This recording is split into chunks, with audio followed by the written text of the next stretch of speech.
ശരിക്ക് തളർന്നുട്ടാ. ആ പുഴു അരിച്ച നായനെ റെസ്ക്യൂ വെച്ച് പുഴുവൊക്കെ മരുന്നൊക്കെ വെച്ച് സെറ്റാക്കി. പക്ഷെ ആയിരക്കണക്കിന് പുഴുക്കളായിരുന്നു.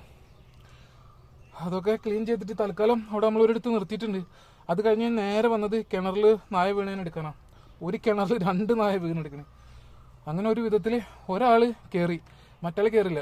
പ്രശ്നം വെള്ളം ഇല്ല, വെള്ള പ്രശ്നങ്ങളൊന്നും ഉള്ളതല്ല. പക്ഷെ അയാൾ കയറാൻ കൂട്ടാക്കണില്ല. ഒരാൾ ബുദ്ധിപരമായിട്ട് കയറി വലിച്ച് കയറ്റി.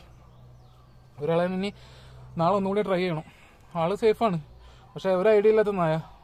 അങ്കിൽ പോയി കയറിയിരിക്കുക. പേടിച്ചിട്ടാണ്. എന്തായാലും നാളെ ട്രൈ ചെയ്തിട്ട് മറ്റേനും കൂടി കയറ്റണം. ഇന്ന് ശരിക്കും പുറത്തൂരത്തെ ഹൈസ്കൂളിൽ നമ്മളെ ഒരു ഡോഗ് ഉണ്ടല്ലോ, അതിൻ്റെ ചെവിയിൽ മുറിയുണ്ട്. ചെല്ലാന്ന് പറഞ്ഞാൽ എനിക്ക് പോകാൻ പറ്റില്ല. മുകേഷ് മാഷ് ക്ഷമിക്കുക, എത്താൻ പറ്റിയില്ല, ടയർഡാണ്. അതാണ് കേസ്. ഇപ്പോൾ ഒന്ന് ഫ്രീ ആയുള്ളൂ. മാത്രമല്ല ആ പുഴു അരിച്ച കേസില്ലേ, വണ്ടിയിലെ നമ്മളെ നെറ്റും എന്നെയൊക്കെ പുഴു അരിച്ച ദുർഗന്ധമാണ്. ഇതിൻ്റെ അകത്തും ഈച്ച എൻ്റെ വണ്ടിയുടെ അടുത്തും എന്നെയൊക്കെ മണക്കും. എന്തായാലും നെറ്റ് പോയിട്ട് കഴുകണം. അങ്ങനത്തെ അസ്വസ്ഥതയാണ്.